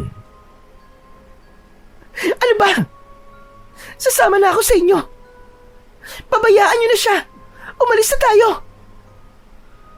Matapos sumigaw ni Ligaya, ay sumakay na ang mga lalaki sa van at mabilis siyang umalis. Gusto ko sanang sundan kung saan nila dadalhin si Ligaya, pero naisip ko na kailangan kong pagplanuhan ang aking susunod na hakbang para malaman kung ano ba talaga ang nangyayari kay Ligaya. Hindi ako maaaring sumabak sa gera na wala man lang akong dalang bagay na magagamit ko para ipagtanggol ang aking sarili at si Ligaya. Hindi na ako nagtagal doon at naglakad na ako pabalik sa loob ng bar. Pero nang papasok na ako, ay nakasalubong ko si Ernie. O pare, nandiyan ka lang pala eh. Siya ka ba nanggaling? Kanina pa kita hinahanap, pambihira ka. Sa labas lang pare, nagpahangin. Pambihira, akala ko naman iniwan mo na ako dito. Nag-bail out na tuloy ako at uuwi na sana ako eh. Buti na lang nakita kita. Pero bakit parang wala ka sa sarili mo pare? May nangyari ba? Wala pare, medyo lasing na ako eh. Nahihilo na ako ng konti. O ano, kayang pa bang mag-drive? Baka naman maaksidente tayo niyan ha? Huwag ka mag-alala pare, kaya ko pa mag-drive. Tara na, umuwi na tayo. Nagtungo na kami ni Ernie sa likod ng bar kung saan nakapark ang motor ko. Habang nagmamaneho ko, ay si Ligaya pa rin ang iniisip ko. Ipinagdasal ko na sana ay walang masamang nangyayari sa kanya at totoo ang sinabi niya na ayos lang siya. Kinabukasan ay hindi pa rin nawala ang pag-aalala ko para kay Ligaya dahil alam ko na hindi ako matatahimik hanggat hindi ko nalalaman kung ligtas siya o hindi. Kaya naman, nagdesisyon akong puntahan siya sa kanyang apartment. Ginamit ko ang motor ko para mabilis ko siyang mapuntahan. Pagdating sa apartment ni Ligaya, ay agad akong kumatok sa pinto. Walang sumagot sa loob at wala ring nagbukas ng pinto. Aalis na sana ako kasi naisip ko na baka wala roon si Ligaya. Pero napahinto ako nang nakita ko ang sapatos ni Ligaya na nasa labas ng kanyang apartment. Pinihit ko ang doorknob at nang malaman kong hindi nakalak yun, ay hindi na ako nagdalawang isip na buksan ang pinto. Pumasok ako at sumalubong sa akin ang kadiliman. Nakasarado kasi ang lahat ng bintana, kaya halos walang liwanag na pumapasok doon. Kinapa ko ang switch ng ilaw sa may tabi ng pintuan at agad kong binuksan ang ilaw. Nang bumaha ang liwanag sa buong apartment, ay nagulantang ako nang nakita ko si Ligaya na nakahandusay sa sahig. Puno ng pasa ang buong katawan niya at may mga sariwa siyang sugat na mukhang mula sa kalmot. Nag-aalala ko siyang nilapitan, binuhat ko siya at maayos ko siyang inihiga sa sofa. Marahan kong tinapik ang pisngi ni Ligaya. Ligaya? Ligaya, gising. Ligaya, gumising ka. Roger, ikaw na naman. Pasensya ka na kung pumasok ako sa apartment mo. Kagabi pa kasi ako nag-aalala sa'yo eh. Kailangan kitang dalhin sa ospital. Hindi. Ayoko. Huwag mo kong dadalhin sa ospital. Hindi pwede, Ligaya. Kailangan magamot ang mga sugat mo. Kapag dinala mo ako sa ospital, sigurado ako na tatawag sila ng mga pulis dahil sa mga sugat na meron ako. Ayokong malaman ito ng mga pulis. Kaya nakikiusap ako sa iyo. Huwag mo akong dadalhin sa ospital, parang awa mo na, Roger. Diretso kong tinignan sa mga mata si Ligaya at nakita kong takot na takot siya. Mabilis ako nag-isip. Napagtanto ko na baka kapag may mga pulis na nakialam sa nangyayari kay Ligaya ay mapahamak siya. Kaya kahit gusto ko siyang dalhin sa ospital, ay inalis ko na yon sa aking isipan. O sige, hindi na kita dadalhin sa ospital, pero kailangan pa rin kitang dalhin sa isang tao na alam kong makakatulong sa'yo. Sino? Kanino mo ko dadalhin? May mahusay namang gagamot sa baryo namin. Sigurado ako na kaya kanyang gamutin. Kaya mo bang tumayo at sumakay sa motor ko? Hindi ko alam, Roger. Kung kakayanin ko. Kumuha ko ng damit ni Ligaya na may mahabang manggas. Isinuot ko yun sa kanya para maitago ang mga sugat niya. Matapos yun, ay inalalayan ko siya at isinakay sa aking motor. Bago ko pinaandar ang motor ko, ay siniguro ko na hindi siya mahuhulog habang nakaangkas. Naging maingat din ako sa pagmamaneho at palagi kong kinakausap si Ligaya para hindi siya makatulog o mawalan ng malay. Nang nakarating na kami sa baryo namin, ay dumiretso kami sa bahay ni Kapitan Isko.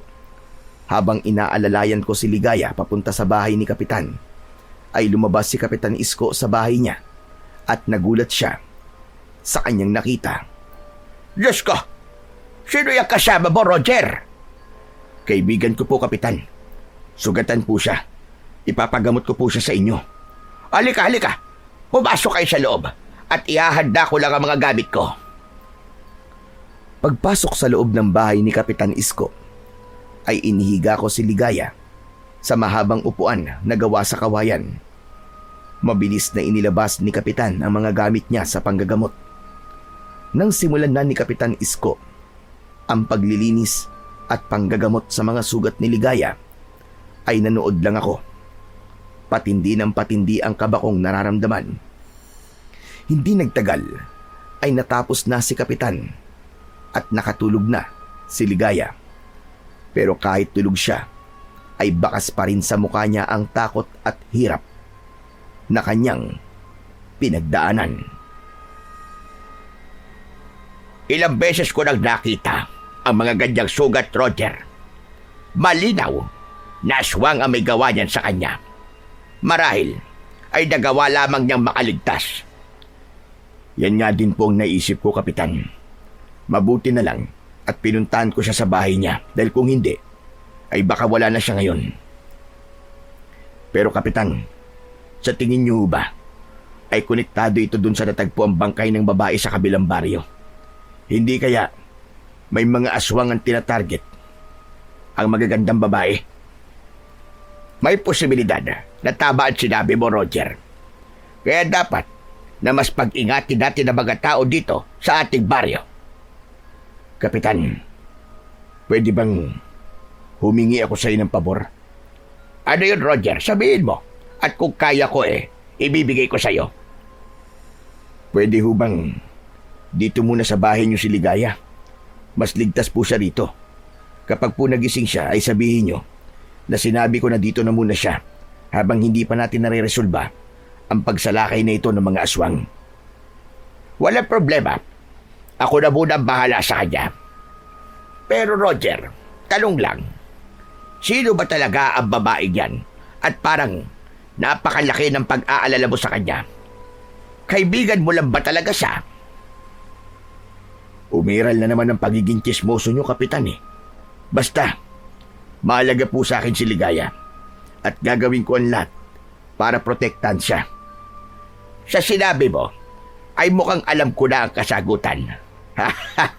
O sige, ako nang bahala sa kanya. Isa pa, mas maganda na nandito siya dahil kailangan pang magamot ang mga sugat niya. Labis akong nagpasalamat kay Kapitan Isko dahil sa tulong na ibinigay niya sa amin ni Ligaya. Sa mga nakalipas na araw ay nanatili si Ligaya sa bahay ni Kapitan at araw-araw ko siyang pinupuntahan doon para kumustahin ang kanyang kalagayan. May mga pagkakataon na tinutulungan kami ni Ernie sa paggamot sa mga sugat ni Ligaya. Kapag tinatanong ko si Ligaya sa kung anong nangyari sa kanya, ay hindi siya nagsasalita. Nirespeto ko naman ang pananahimik niya at umasa ako na isang araw ay sasabihin niya na sa akin ang lahat. Importante kasi na malaman ko ang katotohanan para malaman ko kung ano ang susunod kong gagawin. Hanggang isang umaga, habang nag-aalmusal ako, ay humahangos na dumating si Kapitan Isko. Hindi na siya kumatok sa pinto at diretso na siyang pumasok sa bahay ko. Kinabahan ako kahit wala pa siyang sinasabi. O Kapitan, ano nangyari? Bakit parang aligaga kayo? Kahit ikaw, Roger, ay magiging aligaga sa sasabihin ko sa'yo. Si Ligaya, wala na siya sa bahay ko. Ano? Paano pong wala na? Sandali, huwag niyo sabihin na. Namatay na siya. Hindi. Pag-ising ko, ay wala na siya sa bahay ko. Umalis siya nang hindi nagpapaalam sa akin at hindi ko rin alam kung nasa na siya. Pero kagabi, ay para bang nagbibigay na siya sa akin ng senyales na plano talaga niyang umalis. Bakit, Kapitan? Ano ho bang sabi niya kagabi? At sabi niya, ay di pwedeng nasa baryong ito siya dahil paniguradong magaganib ang baryo natin. Susundan daw siya na mga nananakit sa kanya. Tinanong ko kung sino ang nananakit sa kanya. Pero hindi naman niya sinabi sa akin. Aalis lang po ako, Kapitan. Hahanapin ko po si Ligaya. Nagmamadali akong umalis sa bahay gamit ang aking motor. Una akong pumunta sa bar pero wala roon si Ligaya. Sunod ay sa apartment niya pero maging doon ay wala rin siya.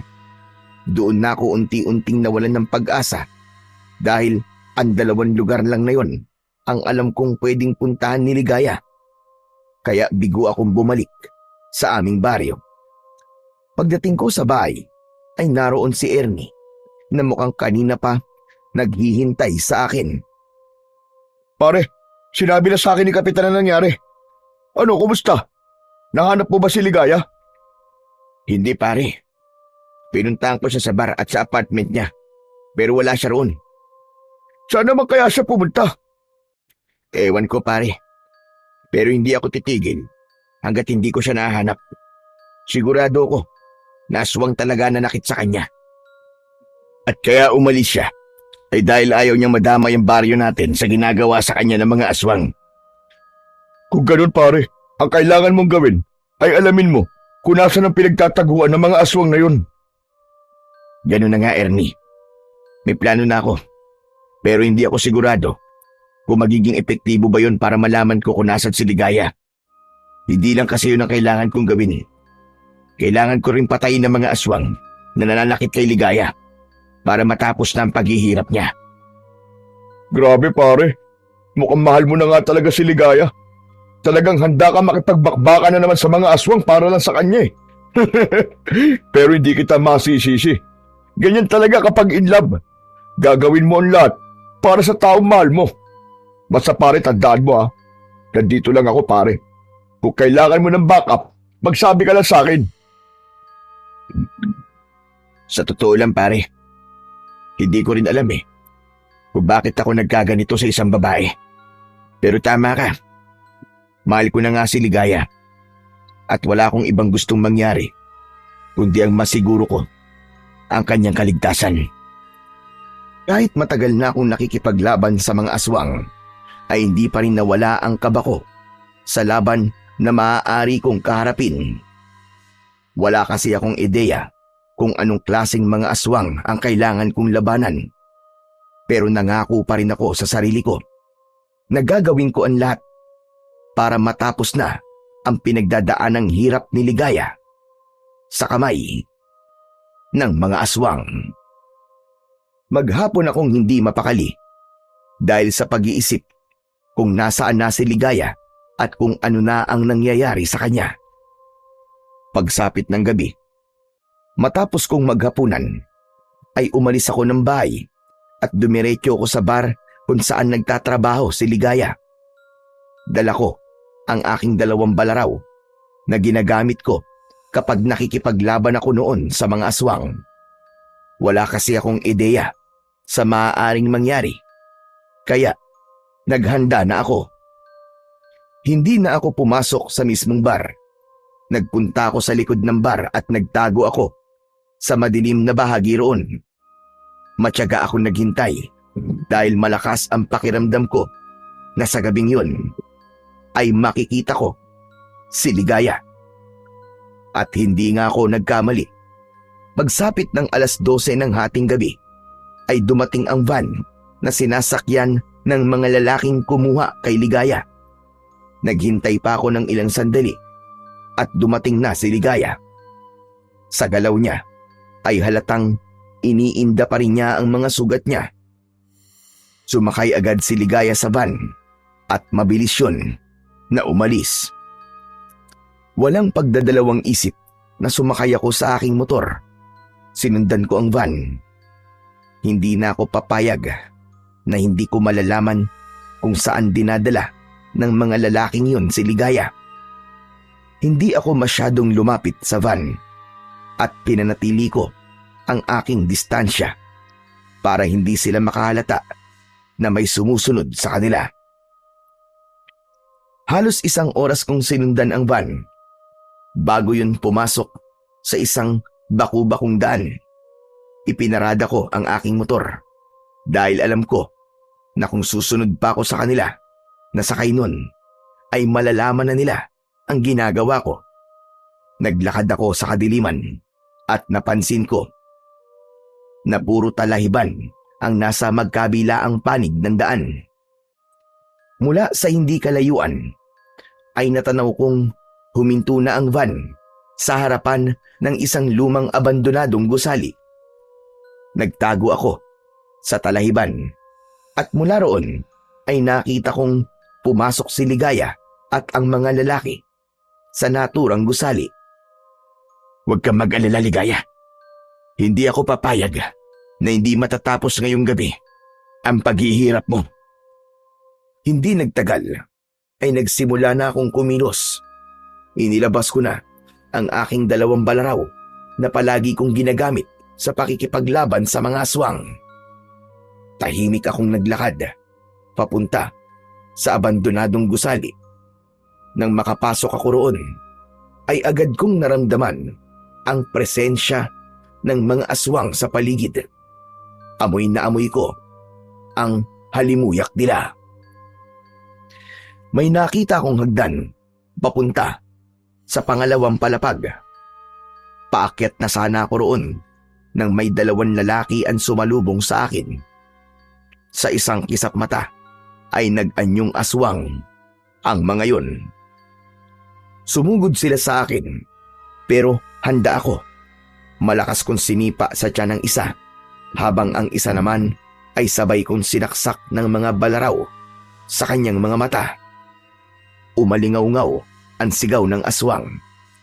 Hinugot ko kagad ang mga balaraw at nilaslas ko ang liig ng aswang hanggang sa mapugutan yun ng ulo. Ang isang aswang naman ay nakipagtitigan sa akin na parabang tinatansya niya kung kaya ba niya ako. O ano? Bakit di ka sumugod? Natatakot ka ba, Bangaw? Nasaan na si Ligaya? Sabihin mo! Imbis na sagutin ako, ay muling sumugod ang aswang. Sinunggaban niya ako, pero mabilis akong umiwas. Nawalan siya ng balanse at nagpagulong-gulong siya sa may hagdan. Nang bumagsak siya sa ibaba, ay balina ang leg niya at wala ng buhay. Tuluyan na akong umakyat sa ikalawang palapag, pero sinalubong ako roon ng mas marami pang mga aswang. Tumalon kagad ang isang aswang papunta sa akin. Umikot ako pakaliwa at sinaksak ko siya sa tagiliran, sabay sipa ng malakas sa kanyang muka. Dalawang aswang naman ang sabay na sumugod sa akin. Ang isa ay tumalon, habang ang isa naman ay gumapang ng mabilis sa sahig. Umatras ako ng kaunti para makabuelo at para makakuha ng tamang pwesto. Sinipa ko sa muka ang gumagapang na aswang, habang ang isa ay sinalubong ko ng saksak sa leeg at sa sentido. Biglang may humila sa likod ko at malakas kong ibinalibag sa sahig. Matapos yun ay kinalmot ako ng aswang na tumama sa aking braso. Pero hindi ako nawalan ng pag-asa at malakas ko siyang sinipa sa dibdib, pagkatapos ay sa kanyang muka. Mabilis akong tumayo at kahit nasugatan ako ay mas lalo pa akong tumapang. Naging sunod-sunod na naman ang pag-atake sa akin ng mga aswang, pero wala silang naging laban sa aking lahat. Lahat ng sumubok na patayin ako ay hindi sinanto ng aking mga balaraw. Pakiramdam ko ay hindi ako nakakaramdam ng pagod ng mga sandaling yun, dahil ang tanging nasa isip ko ay ang mailigtas ang pinakamamahal ko na si Ligaya. Hanggang sa nagawa ko ng patumbahin ang lahat ng aswang, habol ko ang aking paghinga. Luminga ako sa paligid. May isang malakas na presensya ng aswang ako na nararamdaman, kaya hindi ako nagpakampante. Ligaya! Ligaya, nasan ka? Ligaya, sumagot ka! Si Roger ito! Mula sa ikatlong palapag ay narinig ko ang nanghihinang pag-ungol ni Ligaya. Agad akong nagtungo roon at nakita ko nga si Ligaya sa isang silid. Nakahandusay siya at nanghihina. Wala siyang saplot sa kanyang katawan. Sinamsam ko ang mga damit niya at saka ko siya binihisan. Binuhat ko si Ligaya palabas ng gusaling yun at isinakay ko siya sa aking motor. Inuwi ko si Ligaya sa bahay ko at saka ko ipinatawag si Kapitan Isko para muling gamutin ang mga bagong sugat ni Ligaya. Matapos siyang gamutin ni Kapitan, ay naaawa ko siyang pinagmasdan. Ano ba nangyari? Bakit sugatan na naman si Ligaya? Tama po ang hinala natin, Kapitan. Mga aswang nga ang may gawa niya sa kanya. Ang hindi ko lang alam ay kung bakit kahit ilang beses na siya sumasama sa mga aswang na yun, ay hindi pa rin siya pinapatay. Sigurado na rin ako na ang grupo ng mga aswang na yun ang pumatay doon sa babaeng natagpuan sa kabilang baryo. Kung ganon, ay nakipaglaban ka sa mga aswang. Tama ba ako, Roger? Ganun na nga po, Kapitan. Marami po akong napatay sa grupo nila. Pero ramdam ko na may isa pang natitira. At yun ay ang kanilang pinuno. Hayaan mo. Kapag nagising na si Ligaya, ay saka na lang natin malalaman ang mga kasagutan. O paano, aalis na ako. Kapag may kailangan ka, ay tawagin mo kagad ako. Sige po, Kapitan. Maraming salamat po. Nang nakaalis na si Kapitan Isko, ay inilipat ko si Ligaya sa papag para mas maging komportable ang kanyang pagpapahinga. Habang ako naman ay magdamag siyang binantayan hanggang sa hindi ko na kinaya ang sobrang antok at nakatulog na ako sa sahig. Nang magising ako kinabukasan, ay tulog pa rin si Ligaya. Umupo ako sa gilid ng kama at pinagmasdan ko ang maganda niyang muka. Nakahinga ako ng maluwag. Nang sa wakas, ay nagising na rin si Ligaya. Gulat na gulat siya nang nakita niya ako. Roger, ikaw na naman. Nasaan ako? Ligaya, nandito ka sa bahay ko. Huwag kang mag-alala. Ligtas ka na. Pinatay ko na ang mga aswang na kumukuha sa'yo. Hindi. Imposible yun. Paano mo silang nagawang patayin? Ligaya, isa akong manunugis na mga aswang sa baryong ito. May kaalaman ako pagdating sa pakikipaglaban sa mga aswang. Sinundan kita doon sa lumang gusali at doon ko nakaharap ang mga aswang. Pero sigurado ko na buhay pa ang kanilang pinuno. Si Sandro. Buhay pa si Sandro. Diyos ko. Roger, kailangan ko nang umalis dito. Sigurado ako na sa ngayon ay galit na siya. Dahil sa ginawa mo. Ayoko madamay ka pa rito. Maging ang baryo na to. Roger, hindi mo alam kung gaano kalupit si Sandro. Wala siyang awa. Huminahon ka, Ligaya. Damay na talaga ako rito. Kaya wala nang silbi kung aalis ka. Pero tulad ng sinabi ko, hindi lang ikaw ang madadamay, pati na ang baryo nyo. Maghihiganti siya sa inyo, Roger. Hindi ka na kasi dapat nakailam pa. Hindi ako pwedeng hindi makialam. Dahil mahal kita, Ligaya. Parehas kaming natigilan ni Ligaya sa hindi inaasahang pag-amin na ginawa ko. Maging ako ay nagulat dahil kusang lumabas sa bibig ko ang mga salitang yun. Doon ko naisip na wala na akong magagawa kundi ang panindigan ang aking sinabi. Alam kong wala kang tiwala sa mga lalaki. Pero mahal kita, Ligaya. Yun ang totoo. Ginawa ko lahat ng ito dahil sa pagmamahal ko sa'yo. Kaya nakikiusap ako sa'yo. Nasabihin mo sa akin kung ano ba talaga ang nangyayari sa'yo. Matagal na nakatingin si Ligaya sa akin na para bang nag-iisip siya kung dapat ba niyang sabihin sa akin ang lahat. Hanggang sa nagsalita na siya. Ang grupo ni Sandro ay isang sindikato ng mga aswang. Kumukuha sila ng mga babaeng kagaya ko para ibenta sa mga aswang na gustong magparami ng kanilang lahi. Pinagsasamantalahan nila kami ng paulit-ulit hanggang sa makabuo na sila. At kapag nakabuo na sila at nanganak na kami, ay doon nila kami papatayin. May ilang aswang na kapag nainip na sa tagal na hindi sila nakakabuo, ay pinapatay din nila ang biktima nila. Wala akong magawa, Roger. Dahil palagi nila akong tinatakot na kapag hindi ako sumunod sa kanila, ay papatayin nila ako.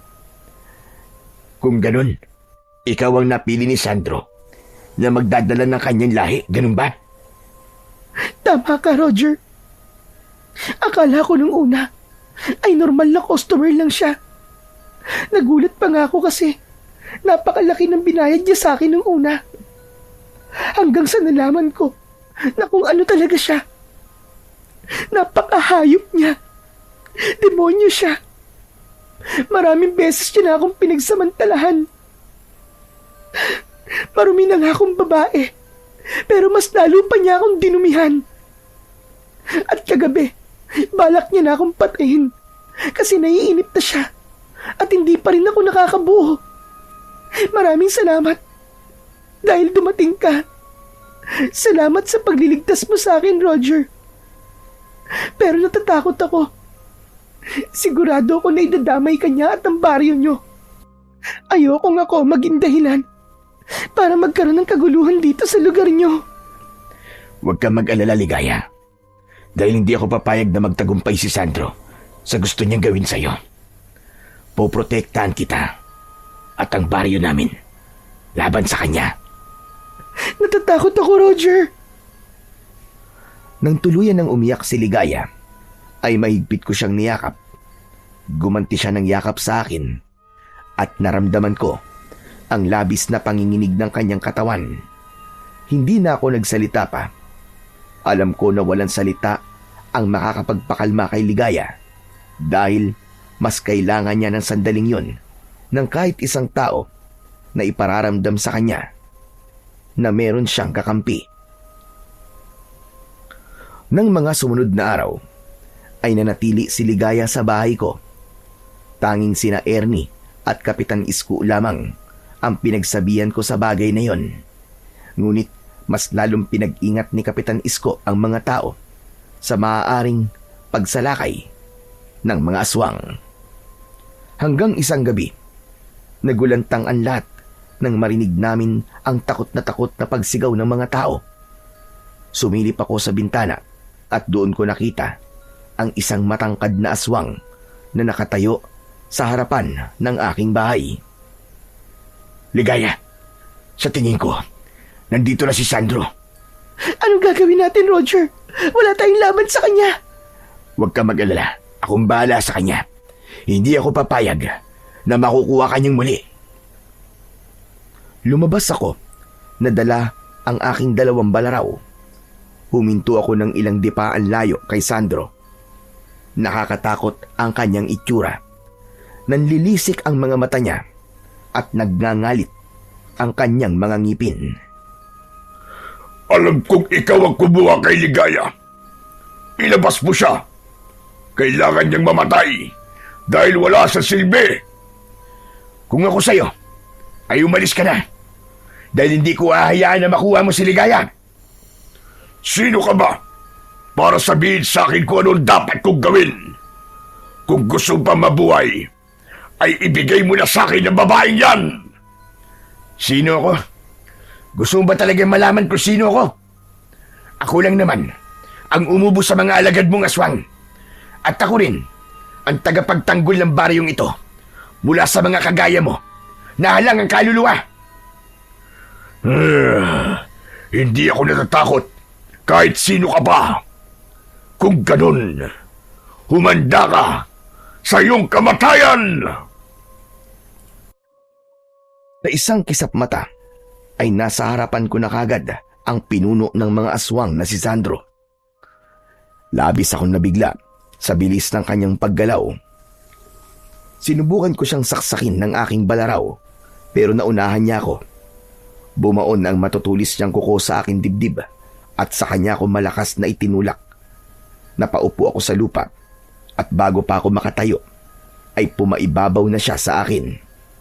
Kakalmutin niya sana ako sa muka, pero agad kong itinarak ang isang balaraw sa kanyang palad. Sinundan ko agad yun ng saksak sa kanyang muka. Malakas na napasigaw si Sandro. Itinulak ko siya at nang mawala siya sa ibabaw ko, ay agad akong tumayo. Walang hiya ka! Ikaw lang ang nakasugat sa akin ng ganito! Magbabayad ka! Hindi lang sugat ang makukuha mo sa akin, kundi ako rin ang magdadala sa iyo sa kamatayan! Tumakbo ako, palapit kay Sandro. Ngunit bago ko pa siya malapitan, ay nawala siya sa kanyang kinatatayuan. Luminga ko sa paligid, pero hindi ko siya nakita. Pinalakas ko ang aking pakiramdam. Umikit ako, at habang pinapakinggan ko ang aking kapaligiran, may naramdaman akong presensya mula sa aking itaas. At nang tumingala ako, ay nakita ko si Sandro na mabilis na bumubulusok pa ibaba habang nakaumang ang matutulis niyang mga kuko. Iniwasan ko si Sandro at nang bumagsak siya sa lupa, ay sabay kong itinarak ang balaraw ko sa kanyang dibdib. Siniguro ko ng mga sandaling yon na tinamaan ko ang kanyang puso dahil yon ang kanyang kahinaan. Ngunit tila mas lumakas si Sandro dahil sa labis na galit. Malakas siyang sumigaw at nang akmang susunggaban na niya ako, ay biglang sumugod ang mga tao papunta kay Sandro. Kabilang doon sina Ernie at si Kapitan Isko. May mga dala silang itak at mga matutulis na sibat. Nang humarap si Sandro sa mga tao, ay wala na siyang nagawa nang pagtulungan siya ng mga yon. Walang tigil nilang sinaksak at pinagtataga si Sandro. Hindi ako makapaniwala sa aking nakita dahil yun ang unang beses na tinulungan ako ng mga tao sa pakikipaglaban ko sa mga aswang. Marahil ay nakita nila kung gaano kalakas si Sandro at naisip nila na kailangan nila akong tulungan. Nang huminto ang mga tao, ay hindi na gumagalaw si Sandro. Wala na siyang buhay at naliligo na siya sa kanyang sariling dugo. Maraming salamat sa inyo mga kasama. Hindi ko inakala na tutulungan niyo ako sa labang ito. Dapat lang natulungan ka namin, pare. Maraming beses mo na kaming tinulungan eh. Kaya ito na ang pagkakataon namin para naman makabawi sa'yo. Muli ako nagpasalamat sa lahat. Bago ako bumalik sa loob ng aking bahay, naabutan ko si Ligaya na nakasiksik sa isang sulok habang yakap ang kanyang sarili. Nilapitan ko siya at napapitlag siya nang hawakan ko ang mga balikat niya. Roger! Roger, ikaw pala! Diyos ko! May sugat ka! Ayos lang ako, Ligaya. Malayo sa bituka to. Pero tapos na, Ligaya. Wala na si Sandro. Tinulungan ako ng taong bayan na patayin si Sandro. Totoo ba yung sinasabi mo? Oo, Ligaya. Hindi mo na kailangan matakot. Mabubuhay ka na ng payapa at normal. Diyos ko! Maraming salamat, Roger! Maraming salamat! Hindi na napigilan pa ni Ligaya ang mapaiyak sa labis na kasiyahan. Maigpit niya akong niyakap. Napakasaya ko para kay Ligaya dahil sigurado ko na simula sa gabing yun ay wala na siyang mga aswang na dapat pang katakutan. Matapos ang pangyayaring yun ay bumalik na kami sa normal naming mga buhay. Si Ligaya naman ay kampante nang bumalik sa kanyang apartment. Paminsan-minsan ay nagkikita pa rin kami at naramdaman ko na mas lumalim ang aming ugnayan. Isang umaga, nagtungo ako sa grocery store para mamili. Nagulat ako dahil nasa cashier si Ligaya. Manghang-mangha ko kasi yun ang unang beses na nakita ko siyang manipis lang ang makeup at nakasuot ng blusa. O ano? Nagulat ka, no? Dito na ako nagtatrabaho ngayon, Roger. Umalis na ako sa bar. Mas maliit nga ang kita rito, pero mas okay na ito. Dahil hindi ko na kailangan ibenta pa ang katawan ko. Masaya ako para sa'yo, Ligaya. Magbabagong buhay na ako, Roger. Ayokong sayangin ang tulong na ibinigay nyo at ng baryo nyo para iligtas ang buhay ko. Maraming salamat sa'yo, Roger.